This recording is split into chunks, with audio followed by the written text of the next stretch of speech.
UP के औरैया जिले में पिछले कई दिनों से पुलिस के लिए मुसीबत बने शातिर चोरों को गिरफ्तार कर लिया गया है, जिसमें अंतर जनपदीय गिरोह के 4 सदस्यों के साथ 3 ऐसे चोरों को भी गिरफ्तार किया जो बुंदेलखंड एक्सप्रेसवे पर चल रहे काम में रखे महंगे सामानों की चोरी करते थे।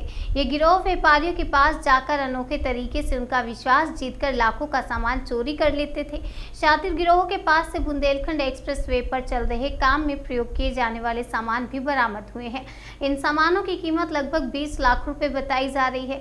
औरैया जिले में पिछले कई महीनों से लगातार चोरी की घटनाएं सामने आ रही थी, जिसको लेकर औरैया पुलिस के लिए ये सबसे बड़ी मुसीबत बनी हुई थी। ये गिरोह व्यापारियों के साथ उनके विश्वास को जीतकर उनकी दुकान से सामान खरीदते और ठगी करते थे। इसके बाद उन्हें लाखों का चूना लगाकर फरार हो जाते थे। जनपद के अलावा भी आसपास कई जिलों में ऐसे भी हैं जहां इन शातिर चोरों ने चोरी की थी। औरैया जनपद के अछलदा और एरवाकटा थाना क्षेत्र की पुलिस और एसओजी की टीम ने बड़ा खुलासा किया है। प्रभारी निरीक्षक अछलदा और उनकी टीम जो है उनको सूचना मिली मुंबई से कि कुछ चोर जो है वो सामान बेचने के फिराक में हैं। इनकी टीम ने तुरंत जो है उस पर कार्रवाई की और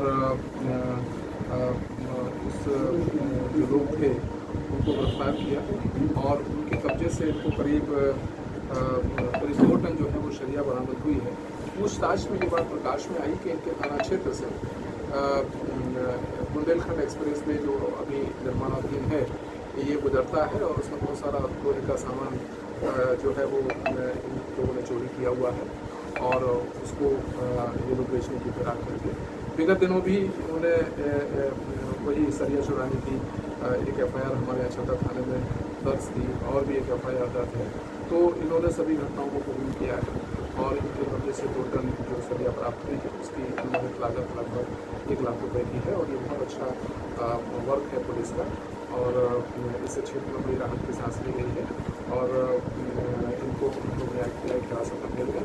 इनसे और भी इनके कनेक्शंस को हम लोग ट्रेस कर रहे हैं। कहीं पर भी अगर किसी और भी कर्मचारी का या किसी और व्यक्ति का इसमें हाथ होगा उसको भी हम लोग जो है वो पूरी तरीके से विवेचना में लाएंगे और दंडित करवाने की कोशिश करेंगे। सर, ये चोरी का सामान कहाँ पर छुपाते थे? ये चोरी का सामान जो जानकारी हुई है कि ये लोग ले जाते थे, ये असल में इनमें से एक आदमी वहाँ गार्ड है, उसको सब जानकारी थी कहाँ कहाँ सामान जो है वो रहता है और जो प्राथमिक जानकारी ये मिली है कि ये चोरी का सामान ले जा करके कहीं गड्ढा खोद करके उसे छुपा देते थे और जब इनको बेचने के लिए ले जाना होता था तब गड्ढा खोद के उसको निकालते थे, गाड़ियों में भरते थे और फिर उसे ले जाते थे। हम लोग ये भी तलाश कर रहे हैं कि ये सामान कहाँ बेचते थे। अगर किसी व्यक्ति की उसमें संलिप्तता पाई जाती है तो हम उसको भी जो है वो उसके खिलाफ भी कार्रवाई करने से नहीं छोड़ेंगे।